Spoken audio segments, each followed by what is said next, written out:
पूर्णमदः पूर्णमिदं पूर्णात् पूर्णमुदच्यते पूर्णस्य पूर्णमादाय पूर्णमेवावशिष्यते। ॐ शान्ति शान्ति शान्तिः। शंकरं शंकराचार्यं केशवं बादरायणं सूत्रभाष्य कृतो वन्दे भगवन्तो पुनः पुनः। ईश्वरो गुरुरात्मेति मूर्तिभेदविभागिने व्योमवद्व्याप्तदेहाय दक्षिणामूर्तये नमः। ॐ शान्ति शान्ति शान्तिः।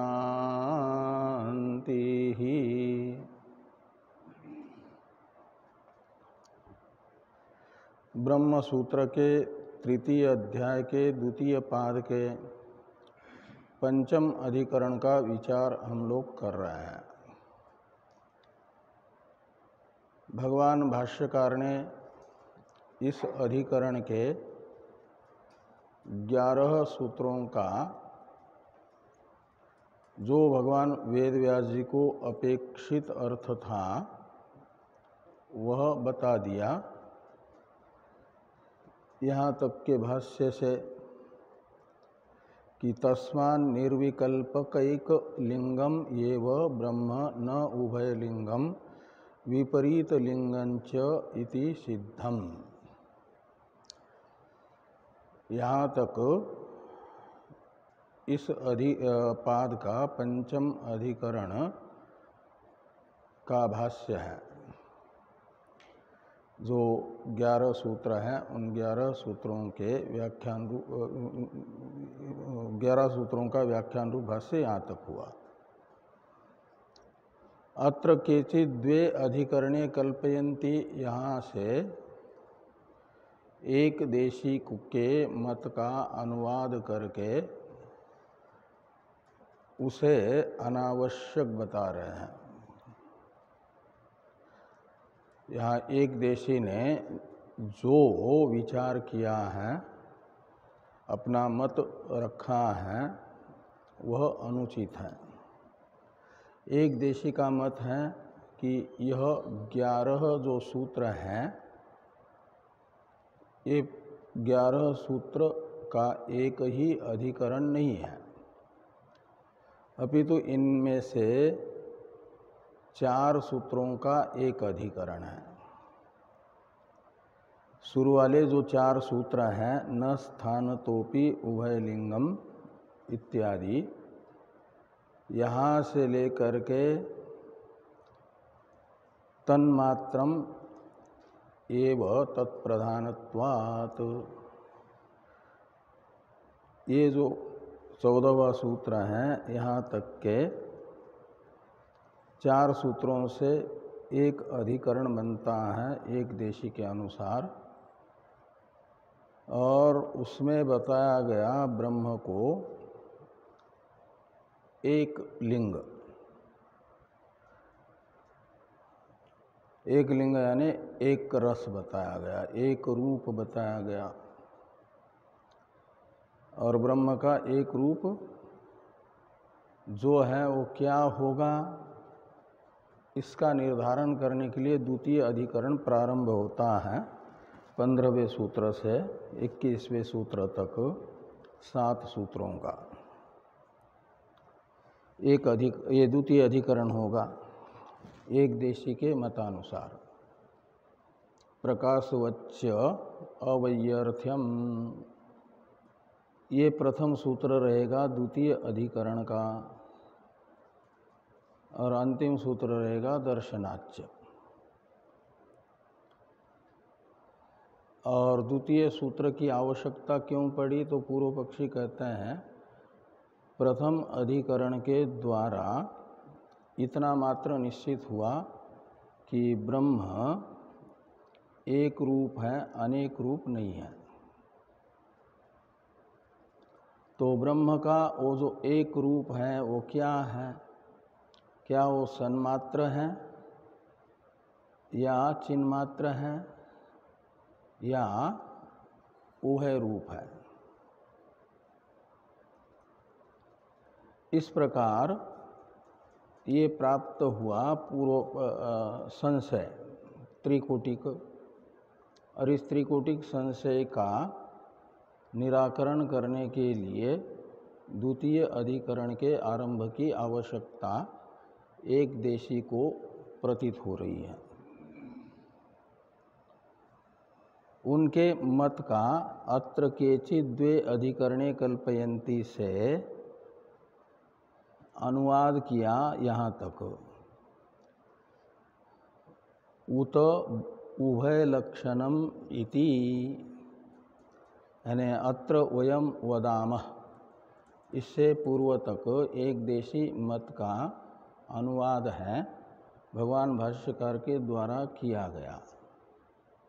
भाष्यकार का तो मत है कि इन 11 सूत्रों का एक अधिकरण है, अनेक अधिकरण नहीं है। वो एक अधिकरण कौन है, ये स्पष्ट करने के लिए, यानी एक रूप ब्रह्म का स्पष्ट करने के लिए द्वितीय अधिकरण। अब अत्र वयम वदामः इत्यादि से एक देशी मत का निराकरण करते हुए, यानी द्वितीय अधिकरण के आरंभ को अनावश्यक बताते हुए निराकरण कर रहे हैं एक देशी मत का। तो ये पूछा कि द्वितीय अधिकरण के आरंभ का प्रयोजन क्या है पूर्व पक्षी से सिद्धांती ने। यदि पूर्व पक्षी, यानी पहले तो ये कहा कि सर्वथापि अनर्थक्यम अधिकरणांतर आरंभस्य, अधिकरणांतर का अर्थ हुआ दूसरा अधिकरण।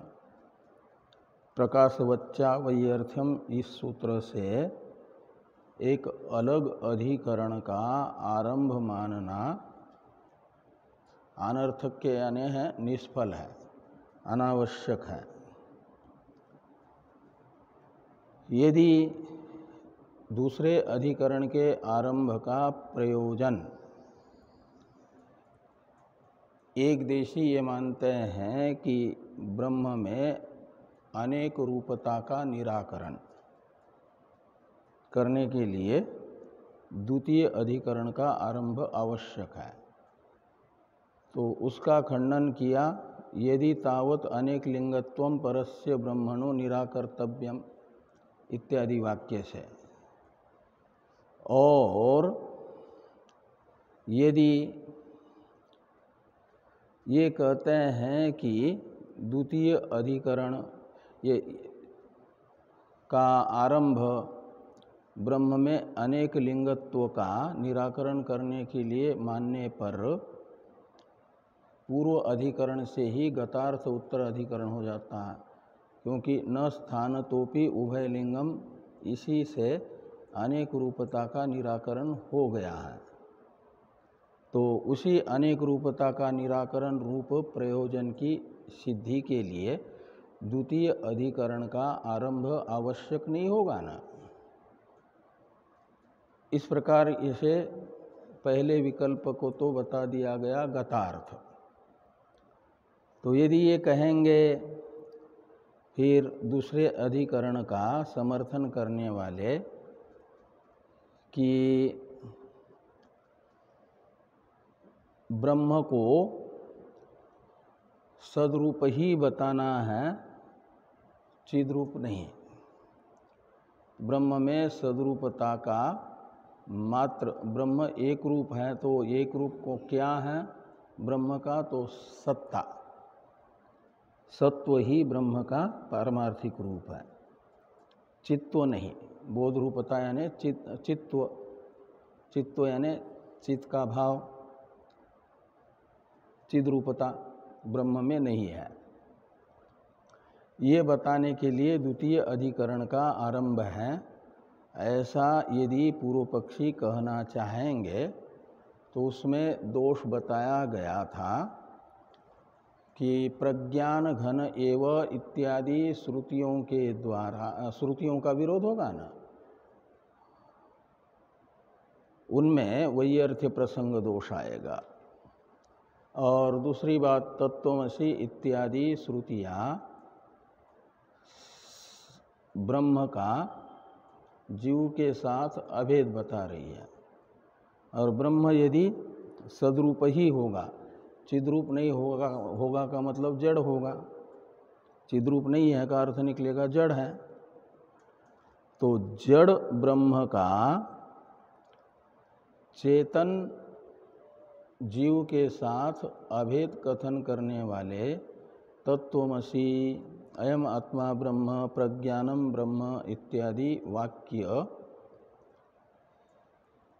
भी अप्रासंगिक हो जाएंगे, इनमें भी वैयर्थी की आपत्ति आएगी। इसलिए ये नहीं कह सकते कि द्वितीय अधिकरण का आरंभ ब्रह्म में सद्रूपत्व मात्र बताने के लिए है, चिद्रूपता का व्यावर्तन करने के लिए है। तो फिर एक प्रयोजन बचेगा, तत्त्वमस्यादि उपदेशों को सार्थक दिखाने के लिए प्रज्ञान घन एव इत्यादि श्रुतियों को भी सफल बनाने के लिए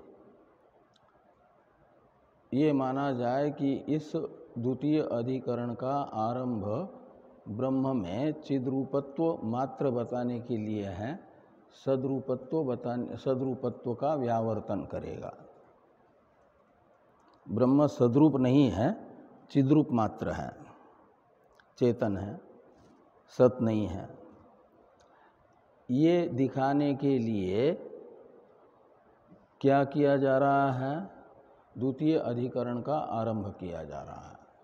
ऐसा यदि एक देशी कहना चाहेंगे तो उसका भी निराकरण करते हुए ये श्रुति विरोध नामक दोष इस पक्ष में भी बताया कि नापि बोध लक्षणम एव ब्रह्म न सल्लक्षणम इति शक्यम वक्तुम अस्ति इत्येव उपलब्धव्य इत्यादि श्रुति वैयर्थ्य प्रसंगात। तो अस्तित्व उपलब्धव्य इत्यादि श्रुतियों में निष्फलता का प्रसंग न आ जाए, इसलिए ये नहीं कहा जा सकता कि ब्रह्म को चिद्रूप मात्र बताने के लिए द्वितीय अधिकरण प्रारंभ हुआ, ब्रह्म में सद्रूपता का व्यावर्तक है ये अधिकरण। तो अस्तित्व उपलब्धव्य यह श्रुति तो सद्रूप बता रही ना ब्रह्म को। और दूसरी बात, यदि ब्रह्म को सद्रूप नहीं मानेंगे, केवल चिद्रूप मानेंगे, तो बोध स्वरूप जो ब्रह्म है वह सत्ताहीन होगा। यदि तो जैसे वंध्यापुत्र है, सत्ताहीन है कि नहीं? आकाश का पुष्प है, उसकी सत्ता नहीं है। तो ऐसे ब्रह्म को भी केवल चिद्रूप मानोगे और द्वितीय अधिकरण के आरंभ से ब्रह्म में सत्ता का व्यावर्तन करोगे, तो जो चिद्रूप ब्रह्म है वह आकाश पुष्प के तरह तुच्छ होगा, वंध्यापुत्र के तरह सत्ताहीन हो जाएगा। का मतलब शून्य हो जाएगा, केवल नाम मात्र रहेगा, अस्तित्व नहीं रहेगा। तो अस्तित्वहीन बोध रूप ब्रह्म है। ब्रह्म का स्वरूप क्या है? अस्तित्वहीन चेतन। ये ब्रह्म का स्वरूप होगा, तो ब्रह्म तो आकाश पुष्प के तरह सिद्ध होगा, अलीक।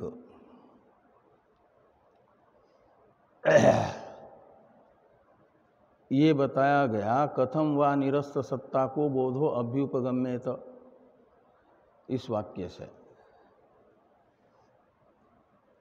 इस प्रकार जो द्वितीय अधिकरण का अलग अस्तित्व स्वीकार करके पूर्व पक्षी सिद्धांत बताते हैं, उस सिद्धांत का तो निराकरण हो गया उसमें निष्फलत्व बता करके अधिकरण आरंभ में कहीं एक दोष बताए गए ना, उसके कारण द्वितीय अधिकरण का सिद्धांत सिद्ध नहीं हो सकता।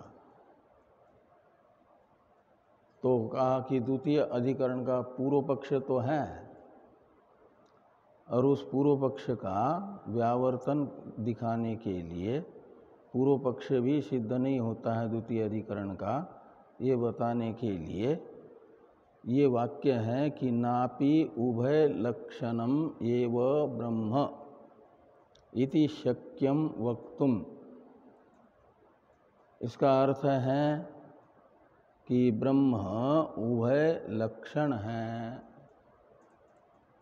यह बताना भी संभव नहीं है।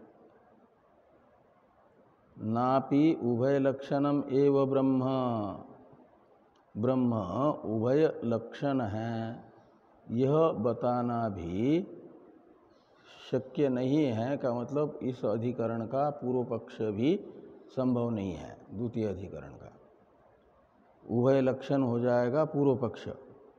तीन विकल्प है ना, ब्रह्म सद्रूप ही है,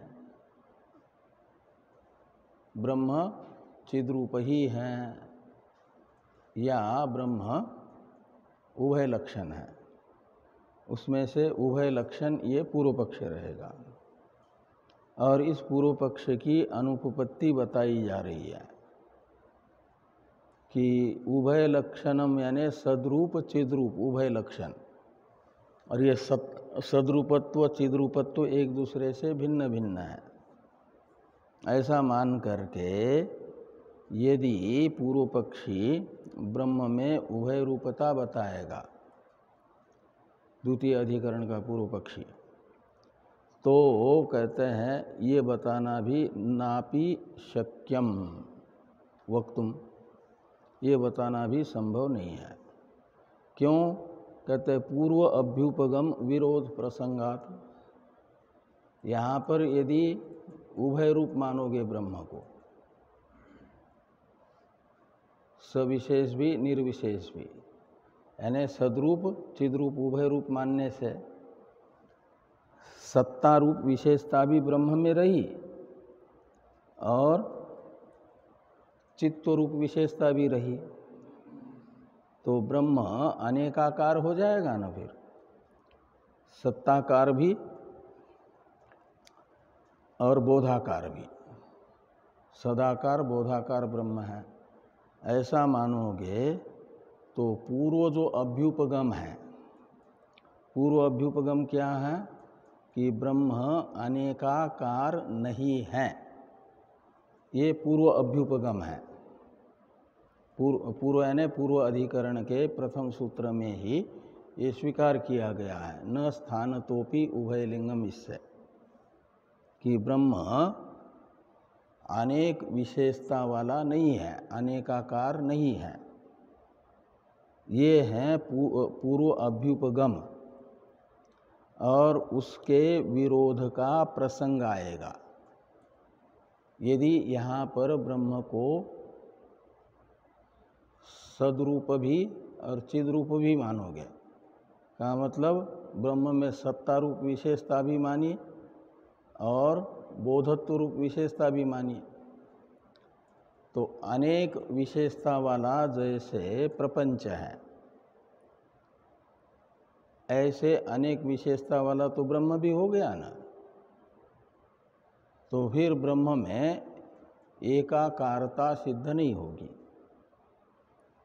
ये यहाँ पर बताया जा रहा है पहले सूत्र रूप से कि पूर्व अभ्युपगम विरोध प्रसंगात।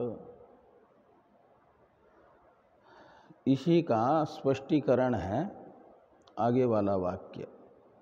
तो भाष्य में है कि सत्ता व्यावृत्तेन च बोधेन बोध व्यावृत्तया च सत्तया उपेतम ब्रह्म प्रतिजानानस्य तदेव पूर्वाधिकरण प्रतिषिद्धम सप्रपंचत्वं ब्रह्मणः प्रसज्जेत। ये पूर्व अभ्युपगम विरोध प्रसंगात, ये जो सूत्र वाक्य था ना, इस सूत्र वाक्य का व्याख्यान वाक्य है, विवरण वाक्य है कि सत्ता व्यावृत्तेन, ये विशेषण है बोधेन का। तो व्यावृत्त शब्द का अर्थ है भिन्न, तो सत्ता व्यावृत्त का अर्थ निकलेगा सत्ता से भिन्न। जो बोध, सत्ता भिन्न बोध से, इसका इस तृतीयांत बोधेन पद का अन्वय करिए उपेतम के साथ। तो सत्ता व्यावृत्तेन च बोधेन उपेतम ब्रह्म प्रतिजानानस्य। प्रतिजानान शब्द का क्या अर्थ निकलेगा?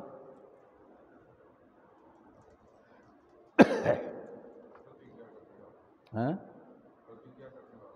हाँ, प्रतिज्ञा करने वाले के, वाले के ऊपर से जोड़ना पड़ेगा मत में।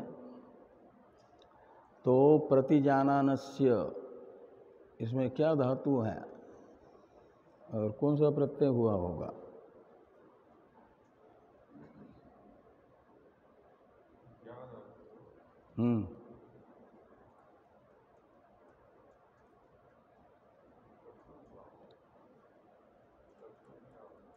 प्रति उपसर्ग पूर्वक ज्ञा धातु से हुआ लट लकार, लट के स्थान पर श्यानच।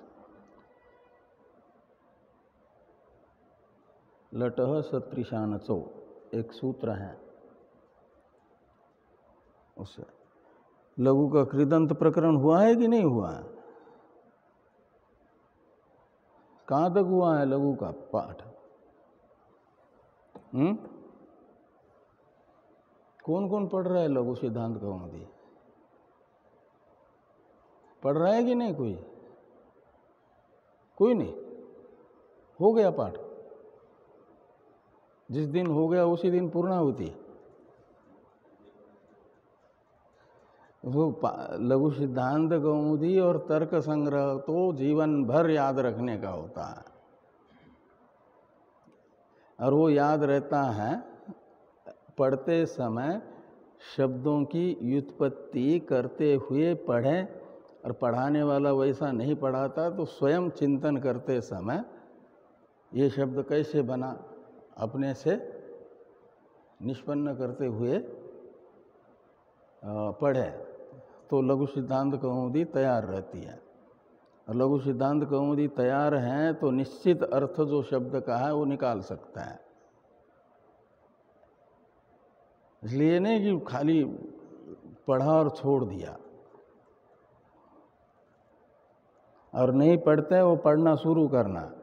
लघु सिद्धांत कौमुदी पढ़ना बहुत जरूरी है।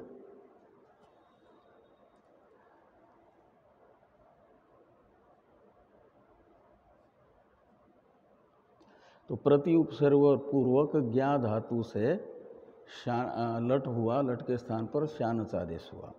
श्यानच का श्यान बसता है, आन बसता है। श की तो इत संज्ञा होकर के लोप हो जाता है, स की भी इत संज्ञा होकर के लोप हो जाता है, और ज्ञा धातु के स्थान पर ना आदेश होता है।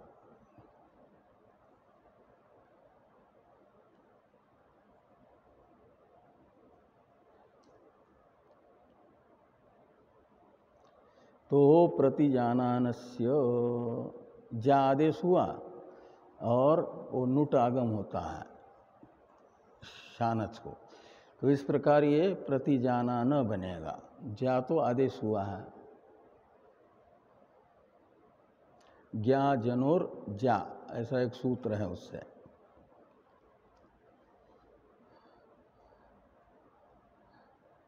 तो सत्ता व्यावृत्तेन च बोधेन उपेतम ब्रह्म प्रतिजानानस्य का अर्थ क्या निकलेगा कि सत्ता से भिन्न जो बोध, उससे युक्त ब्रह्म को स्वीकार करने वाले के मत में क्या होगा? ब्रह्मणः सप्रपंचत्वं प्रसज्जेत, ऐसा अन्वय करिए। तो कहे खाली बोध रूप मात्र, सत्ता से व्यावृत्त बोध रूप मात्र मानने से तो सप्रपंचत्व प्राप्त नहीं होगा। लेकिन वो तो खाली बोध रूप ही स्वीकार नहीं कर रहे हैं ना, उभय रूप स्वीकार कर रहे हैं। बोध रूप भी, चिद रूप भी, क्या नाम हो, बोध रूप भी और सदरूप भी। तो आगे कहते हैं बोध व्यावृत्तया च सत्तया उपेतम। तो बोध व्यावृत्त सत्ता का मतलब होगा बोध से भिन्न जो सत्ता, चैतन्य से भिन्न जो सत्ता। सत्ता व्यावृत्त बोध है, सत्ता से भिन्न चैतन्य, और बोध व्यावृत्त सत्ता हो जाएगी चैतन्य से भिन्न सत्ता। ये दोनों एक रूप नहीं है, सत्ता और चैतन्य अलग अलग दो पदार्थ हैं स्वतंत्र। जैसे घट और पट, इनका अपना स्वतंत्र अस्तित्व है, ऐसे सत्ता से बोध भिन्न है का मतलब सत्ता की सत्ता सापेक्ष बोध नहीं है, स्वतंत्र सत्ता वाला है। जैसे घट से भिन्न पट है और पट से भिन्न घट है, ये दिखाने के लिए बोध व्यावृत्तया च सत्तया, मतलब बोध से भिन्न जो सत्ता और उससे उपेत ब्रह्म को स्वीकार करने वाले के मत में तदेव पूर्वाधिकरण प्रतिषिद्धम सप्रपंचत्वं ब्रह्मण प्रसज्जेत। तो पूर्वाधिकरण में यानी न स्थानतोपि उभयलिंगम, ये जो पूर्वाधिकरण है 10वें सूत्र से 14वें सूत्र तक 4 सूत्रों का एक देशी के अनुसार, इस अधिकरण में तो निराकरण हुआ था किसका? ब्रह्म के सप्रपंचत्व का। सप्रपंचत्व शब्द का अर्थ है अनेक रूपत्व, अनेकाकारता, सविशेषता। सप्रपंचत्व, सविशेषता, ये सब अर्थ नहीं। तो ब्रह्म के सविशेषता का निराकरण पूर्व अधिकरण के द्वारा जो किया गया था, उसी को स्वीकार करने का प्रसंग प्राप्त होगा। ये पूर्व अभ्युपगम विरोध हो गया ना।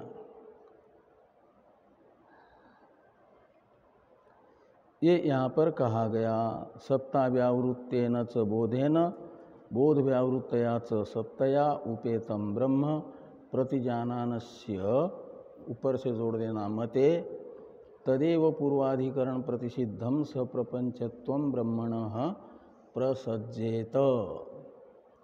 तो ब्रह्म में अनेकाकारता की आपत्ति आएगी,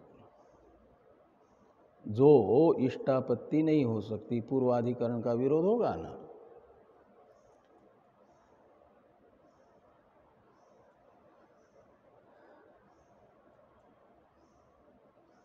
तो इस प्रकार ये पूर्व पक्ष का, द्वितीय अधिकरण के पूर्व पक्ष का भी निराकरण हो गया। कहाँ से? नापि उभय लक्षणम एव ब्रह्म शक्यम वक्तुम, यहाँ से लेकर के सप्रपंचत्वं ब्रह्मण प्रसज्जेत, यहाँ तक के ग्रंथ से निराकरण हो गया। किसका? द्वितीय अधिकरण को स्वीकार करने वालों के द्वितीय अधिकरणांतर्गत पूर्व पक्ष का, ये ध्यान में आया ना। और उससे पहले यदि तावत से लेकर के बोधो अभ्युपगम्येत यहाँ तक के ग्रंथ से सिद्धांत को द्वितीय अधिकरण के विफल, निष्फल, व्यर्थ बता करके निराकरण किया गया सिद्धांत का, और नापी इत्यादि से पूर्व पक्ष का निराकरण। तो जिस अधिकरण का पूर्व पक्ष न हो, सिद्धांत न हो, तो ये तो अधिकरण के अंश होते हैं ना। अधिकरण तो बनता है 5 या 6 अंशों को लेकर के। तो विषय, संशय, पूर्व पक्ष, सिद्धांत, संगति, फल, ये होने चाहिए ना।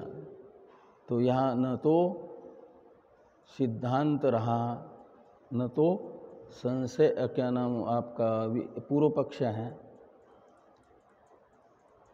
तो इसके बिना द्वितीय अधिकरण का स्वरूप कैसे सिद्ध होगा।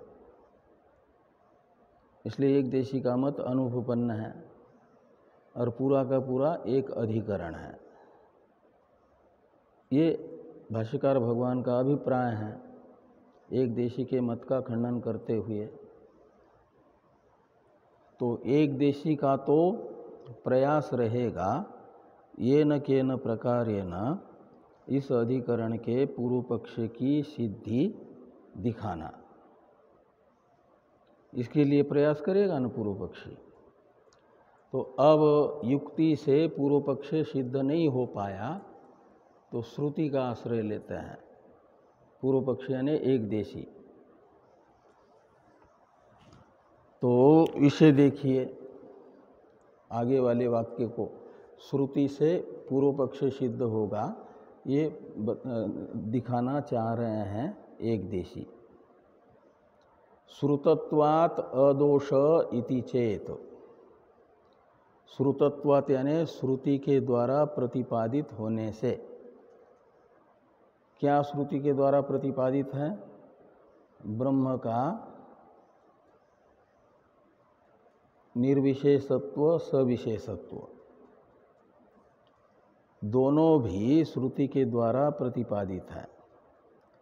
इसलिए ब्रह्म को सविशेष भी निर्विशेष भी मानना श्रुति प्रमाण से सिद्ध होगा। ये पूर्व पक्षी का अभिप्राय है कि श्रुतत्वात् अदोष, यानी श्रुति के द्वारा ब्रह्म को साकार निराकार उभय रूप बताने से ये कोई दोष नहीं है। कौन सा दोष? पूर्व अभ्युपगम विरोध नामक दोष हमारे एक देशी के मत में नहीं आएगा और पूर्व पक्ष सिद्ध होगा। ऐसा यदि पूर्व पक्ष एक देशी कहना चाहेंगे तो उनका निराकरण करते हुए लिखते हैं भाष्यकार भगवान कि न एकस्य अनेक स्वभावत्व अनुपपत्ते, एकस्य अनेक स्वभावत्व अनुपपत्ते, कहते हैं शास्त्र ज्ञापक होता है, कारक नहीं होता। शास्त्र क्या होता है? ज्ञापक, कारक नहीं होता। ज्ञापक और कारक में क्या अंतर है? ज्ञापक किसको कहते हैं? बताने वाले को, और कारक करने वाले को। जो करने वाला होता है कर्ता, वह वस्तु को व्यवस्थित बना भी सकता है, बिगाड़ भी सकता है, और गलत सलत भी बना सकता है। तो कारक जो होगा वो तो ऐसा करेगा, बना व्यवस्थित भी बनाएगा, बिगाड़ भी देगा, या विपरीत भी बना देगा, उसके बुद्धि पर निश्चित है। शुद्ध बुद्धि है यदि तो व्यवस्थित ही करेगा, और बुद्धि में कुछ विकार है तो क्या करेगा, बिगाड़ देगा। और यदि आलस है तो नहीं भी करेगा। लेकिन ज्ञापक जो होता है, बताने वाला, ज्ञान कराने वाला, वो तो आपकी आँख खुली है सामने, आँख का विषय घटादि पदार्थ रखे हुए हैं, मन भी आँख से जुड़ा हुआ है, तो आँख घट को दिखाएगा ही दिखाएगा, और वो घट जैसा है ऐसा ही दिखाएगा। ये नहीं कि लाल घड़ा है तो उसको काला दिखा दे। यदि निर्दोष आँख है तो वो जैसा सामने वाला अपना विषय है वैसा ही प्रमाण अपने विषय को, प्रमाता को दिखाएगा, यानी प्रमाता को ज्ञान कराएगा। जैसा विषय है वैसा ही निर्दोष प्रमाण। तो श्रुति सदोष प्रमाण है कि निर्दोष प्रमाण है? सदोष प्रमाण है, निर्दोष। तो इसलिए पूर्व पक्षी तो कहते हैं कि श्रुति ने बताया है, इसलिए माना जाए कि ब्रह्म अनेकाकार भी है, एकाकार भी है। लेकिन सिद्धांती कहते हैं श्रुति निर्दोष प्रमाण है, इसमें कोई आशंका नहीं है। लेकिन श्रुति प्रमाणांतर विरुद्ध अर्थ को भी नहीं बताती है। तर्क विरुद्ध अर्थ श्रुति नहीं बताती है, युक्ति युक्त अर्थ को ही श्रुति बताएगी। ये कौन कहते हैं? सिद्धांती। इस अभिप्राय से लिखते हैं एकस्य अनेक स्वभावत्व अनुपपत्ते। श्रुति जो एक अर्थ है उसका स्वभाव यानी स्वरूप तो एक ही होगा ना। तो एक वस्तु के अनेक स्वरूप को श्रुति के सैकड़ों वाक्य भी यदि बताना चाहेंगे तो नहीं बता सकते। वो अयुक्त अर्थ माना जाएगा ना, युक्त विरुद्ध अर्थ माना जाएगा। तो श्रुति निर्दोष प्रमाण है, इसका अर्थ युक्ति विरुद्ध अर्थ बताएगी, अयुक्त अर्थ बताएगी, ऐसा नहीं। वो युक्ति संगत ही अर्थ बताएगी। इस अभिप्राय से ये कहा कि एकस्य अनेक स्वभावत्व अनुपपत्ति। श्रुति भले ही ब्रह्म को निराकार भी और साकार भी बता रही है, तो ब्रह्म को हम श्रुति ने कहा है निराकार भी साकार भी, इसलिए उभय रूप स्वीकार नहीं कर सकते, क्योंकि ब्रह्म तो अनेक नहीं है ना, एक है। और एक ब्रह्म का परस्पर विपरीत जो निराकारत्व और साकारत्व स्वरूप है वो हो नहीं सकता। युक्ति से इसका विरोध है।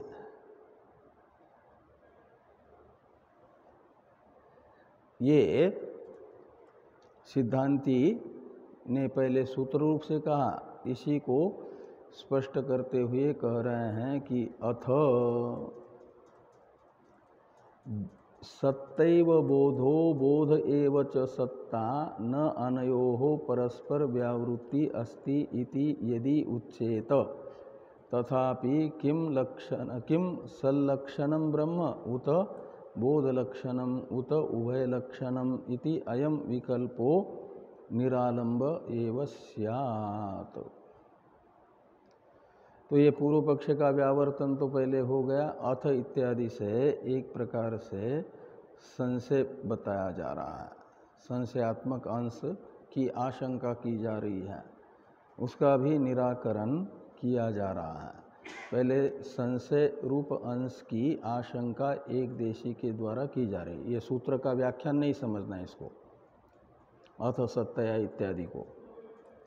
ये जो एकस्य अनेक स्वभावत्व अनुपपत्ति, ये सीधा सीधा हेतु बताया गया है। इसकी व्याख्या करने की आवश्यकता भगवान भाष्यकार नहीं समझ रहे हैं। और अथ सत्ता एव बोध इत्यादि से पूर्व पक्ष का एक देशी के मतानुसार, एक देशी ने जो पूर्व पक्ष द्वितीय अधिकरण का माना था, उसका निराकरण सिद्धांतियों ने कर दिया, भाष्यकार भगवान ने। अब द्वितीय जो अधिकरण है उसके पूर्व संशयात्मक अंश की सिद्धि यदि दिखाते हैं पूर्व पक्षी, संशय बनेगा तो फिर पूर्व पक्ष भी आएगा, सिद्धांत भी आएगा। तो संशय के लिए पूर्व पक्षी यदि ये कहना चाहेंगे, पूर्व पक्षी यानी एक देशी, कि अथ सत्ता एव बोधो बोध एव च सत्ता न अनयोः परस्पर व्यावृत्ति अस्ति इति यदि उच्चेत, ये यहाँ तक एक देशी के द्वारा द्वितीय अधिकरण में जो संशयात्मक अंश का समर्थन किया जा रहा है उसका अनुवाद किया भाष्यकार भगवान ने। पूर्व पक्षी यानी एक देशी कहेंगे कि हम सत्ता और बोध को अलग अलग मानते हैं, तो पूर्व अभ्युपगम विरोध हो रहा है। वो पूर्व अभ्युपगम विरोध भी न आ जाए, इसलिए हम क्या कहेंगे कि सत्ता एव बोधो और बोध एव च सत्ता, इसमें कर्मधारय समास मान करके सत्ता और बोध का आपस में सामानाधिकरण्य अभेद अर्थ में मानेंगे। सत्ता एव बोध, ये दोनों समानाधिकरण शब्द है ना, और वो सामानाधिकरण्य है अभेद अर्थ में, यानी सत्ता बोध से अनन्य है, अन्य नहीं है, भिन्न नहीं है, अभिन्न है। और बोध भी सत्ता से भिन्न नहीं है, दो परस्पर एक दूसरे का अभेद है। ये कहते हैं कि न अनयोः परस्पर व्यावृत्ति अस्ति, न कार अन्वय अस्ति के साथ कर दीजिए, तो अनयोः परस्पर व्यावृत्ति नास्ति। तो अनयो यानी सत्ता बोधयो, सत्ता और बोध इन दोनों का परस्पर भेद नहीं है। व्यावृत्ति शब्द का अर्थ है भेद, भेद नहीं है अपितु अभेद है, ऐक्य है। इति यदि उच्चेत, ऐसा यदि कहेंगे तो आगे कहते हैं तथापि, ये संशय की अनुपपत्ति बताई जा रही है कि किम सल्लक्षणम ब्रह्म उत बोधलक्षणम उत उभयलक्षणम इति अयम विकल्पो निरालंब एव स्यात्। यदि सत्ता और बोध इन दोनों का अभेद होगा तो सत्ता शब्द और बोध शब्द एक दूसरे के पर्याय हो जाएंगे न, जैसे पानी और जल, ये दोनों एक अर्थ को बताते हैं ना, इनका भिन्न भिन्न अर्थ तो नहीं है। ऐसे सत्ता शब्द का अर्थ और बोध शब्द का अर्थ एक हो जाएगा। तो द्वितीय अधिकरण का जो संशय पूर्व पक्षी बताते, एक देशी बताते हैं, वो संशय क्या बताते हैं? द्वितीय अधिकरण इस संशय की निवृत्ति के लिए है कि ये संशय होता है कि वह जो ब्रह्म है वह सद्रूप है या चिद्रूप है या उभय रूप है। ऐसा जो संशय द्वितीय अधिकरण का एक देशी को अपेक्षित है, वह संशय निरालंब हो जाएगा। निरालंब हो जाएगा का मतलब निर्विषय हो जाएगा, क्योंकि सत्ता और बोध ये दो अलग अलग रहे ही नहीं। सत्ता का अर्थ ही बोध है, बोध का अर्थ ही सत्ता है। तो ब्रह्म क्या सद्रूप है अथवा चिद्रूप है, ये कहने के लिए, दो विकल्प करने के लिए सत्ता पदार्थ अलग और बोध पदार्थ अलग मानना पड़ेगा। और यदि सत्ता और बोध का आपस में अभेद मानते हैं, एकत्व मानते हैं, तो फिर ये विकल्प नहीं बन पाएगा कि ब्रह्म सद्रूप है कि चिद्रूप है, क्योंकि सद्रूप का अर्थ बोध रूप ही निकलेगा, बोध रूप का अर्थ सद्रूप ही निकलेगा। तो ये विकल्प कहाँ हुआ फिर? स्थाणुर्वा पुरुषो वा, ये तो स्थाणु और पुरुष पदार्थ अलग अलग है, इसलिए ठूंठ को देख करके स्थाणुत्व विषयक और पुरुषत्व विषयक संशय होता है। उसके लिए अलग अलग धर्म के वाचक दो शब्द होने चाहिए, अलग अलग दो अर्थ के वाचक। तो यहाँ तो सत और बोध एक ही अर्थ को बता रहा है ना, तो ब्रह्म सद्रूप है कि चिद्रूप है, ये विकल्प नहीं होगा। और यही नहीं बना तो फिर उभय अथवा उभय रूप है क्या? उभय रूप का मतलब सद्रूप चिद्रूप, तो ये पहले उभय का मतलब दोनों रूप है क्या? तो पहले दो सिद्ध हो तब ना उभय रूप का संशय किया जाएगा। तो इस प्रकार ये संशय की अनुपपत्ति, ये यहाँ पर बताया गया कि तथापि किम सल्लक्षणम ब्रह्म उत बोधलक्षणम उत उभय लक्षणम इति अयम विकल्पो निरालंब एव स्यात्। तो इस प्रकार सिद्धांत भी निष्फलत्वात् सिद्ध नहीं हुआ द्वितीय अधिकरण का। पूर्व पक्ष भी पूर्व अभ्युपगम विरोध से युक्त होने से सिद्ध नहीं हो पाया, और संशय भी सिद्ध नहीं हो पाया। तो तीन तीन अंश सिद्ध नहीं हो रहे हैं, जो कि ये प्रधान तीन अंश है अधिकरण के। ये तीनों भी सिद्ध नहीं होंगे तो अधिकरण कैसे बनेगा? ये भाष्यकार भगवान का अभिप्राय है। अब सूत्राणि तु एकाधिकरणत्वेन एव अस्माभिर्नीतानि, इस वाक्य से भगवान भाष्यकार उस प्रश्न का उत्तर दे रहे हैं। पूर्व पक्षी कहते हैं, मान लेते हैं कि हम जिस द्वितीय अधिकरण को मानना चाहते थे प्रकाशवच्च अवैयर्थ्यात् इस सूत्र से, वह द्वितीय अधिकरण सिद्धांत, पूर्व पक्ष और संशय रूप अंश की उपपत्ति न हो पाने के कारण सिद्ध नहीं हुआ। हम तो द्वितीय अधिकरण मानना चाहते थे, इसलिए कि जो साकारत्व को बताने वाली श्रुतियां हैं, ब्रह्म के साकारत्व को बताने वाली श्रुतियां हैं, उनकी गति दिखाने के लिए, उनका विषय दिखाने के लिए अलग अधिकरण हम मान रहे थे।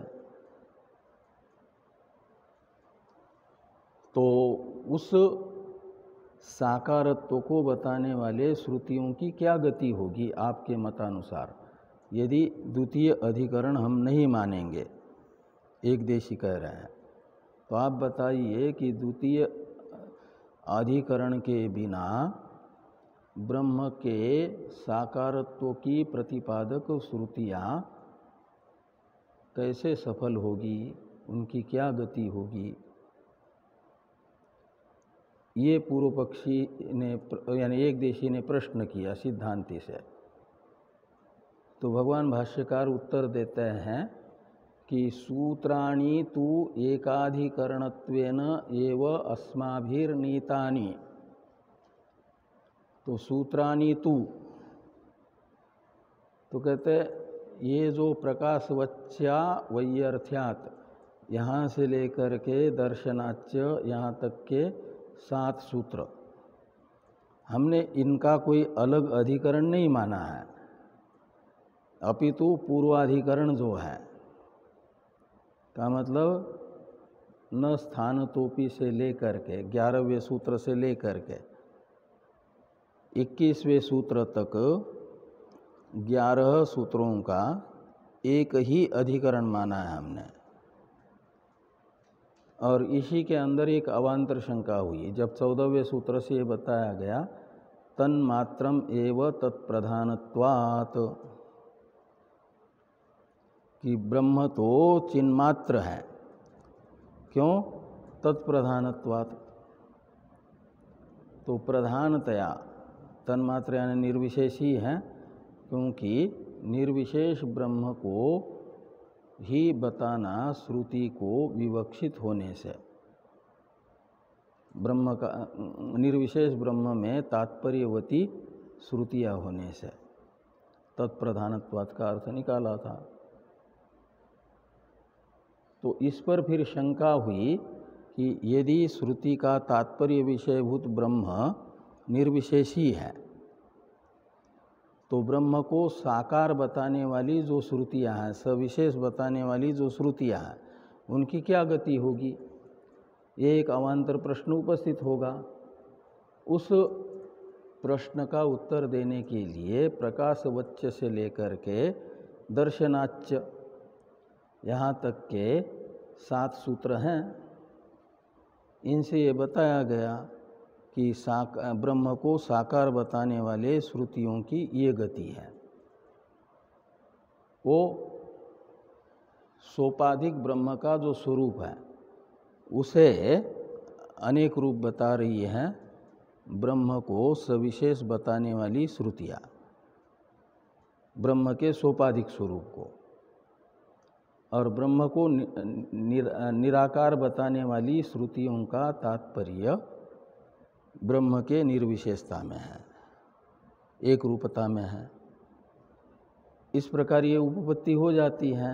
एक ही ब्रह्म युगपत निर्विशेष रहता हुआ, परमार्थतः निर्विशेष रहता हुआ, औपाधिक यानी कल्पित अनेकाकार भी हो सकता है, सविशेष भी हो सकता है। ये बात प्रकाश दृष्टांत से बताई गई। जैसे प्रकाश स्वतः निराकार है और उसमें अनेकाकारता काष्ठादि उपाधि को लेकर के हैं। प्रकाश का स्वतः अपना कोई आकार नहीं है, न वो लंबा है, न गोल है, न चौड़ा है, न त्रिकोण है।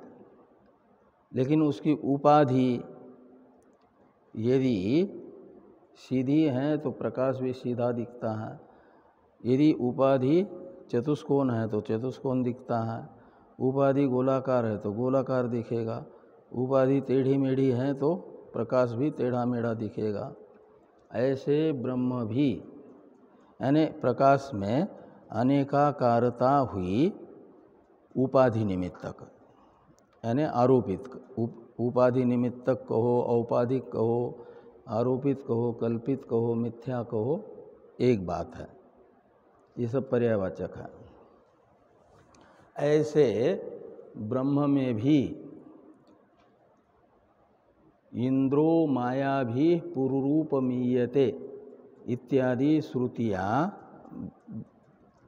इंद्र शब्दित ब्रह्म को माया रूप उपाधि को लेकर के पुरुरूप यानी अनेक रूप होता है, ये बता रही है। का मतलब ब्रह्म में अनेकाकारता, मनोमयत्व, प्राण शरीरत्व आदि बताने वाली श्रुतियाँ औपाधिक मनोमयत्वादि बता रही है। माया रूप उपाधि को लेकर के ब्रह्म में अनेक रूपता है। ये प्रकाश दृष्टांत से प्रकाशवच्च अवैयर्थ्यात् इत्यादि से समझाया गया है।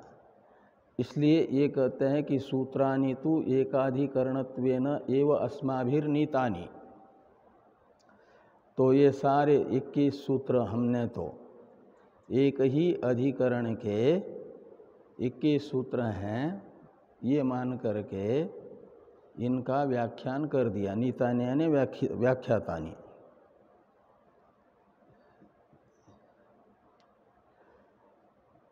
अब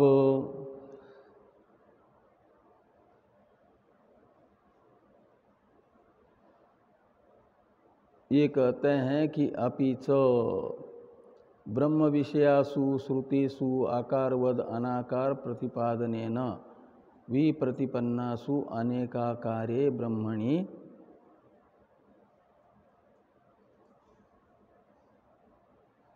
अनाकारे ब्रह्मणि परिगृहीते अवश्यम वक्तव्या इतरासाम श्रुतीनाम गति। ये जो पूर्व पक्षी पूछ रहे हैं इसका उत्तर आगे दे रहे हैं तादर्थेन च प्रकाशवच्च इत्यादि। तो ये प्रश्न और उत्तर की चर्चा हम लोग कल करते हैं। कल ऐसे एकादशी है। एकादशी को क्या है? एकादशी को एकादशी कल है स्वामी आनंदपुरी जी महाराज का, नहीं कृष्णानंद जी महाराज, आनंदपुरी जी का तो हो गया था। स्वामी कृष्णानंद जी महाराज गुरु जी जिनको कहते थे, ज्ञानयज्ञ में कई बार उन्होंने तृतीय अध्याय का स्वाध्याय कराया था, कभी छांदोग्य का भी कराया, ईशादि का भी कराया, और यहीं पर उन्होंने अपनी अंतिम श्वास भी ली ज्ञानयज्ञ के बीच में ही अस्वस्थ होकर के। तो कल उनका निर्वाण दिन है, तो सुबह जैसा मनाते हैं सबका ऐसा मनाया जाएगा। ओम पूर्णमदः पूर्णमिदं पूर्णात् पूर्णमुदच्यते पूर्णस्य पूर्णमादाय पूर्णमेवावशिष्यते। ओम शांति शांति शांति। शंकरं शंकराचार्यं केशवं बादरायणं सूत्रभाष्य कृतो वंदे भगवन्तौ पुनः पुनः। ईश्वरो गुरुरात्मेति मूर्तिभेद विभागिने व्योमवद्व्याप्तदेहाय दक्षिणामूर्तये नमः। ओम शांति शांति शांति।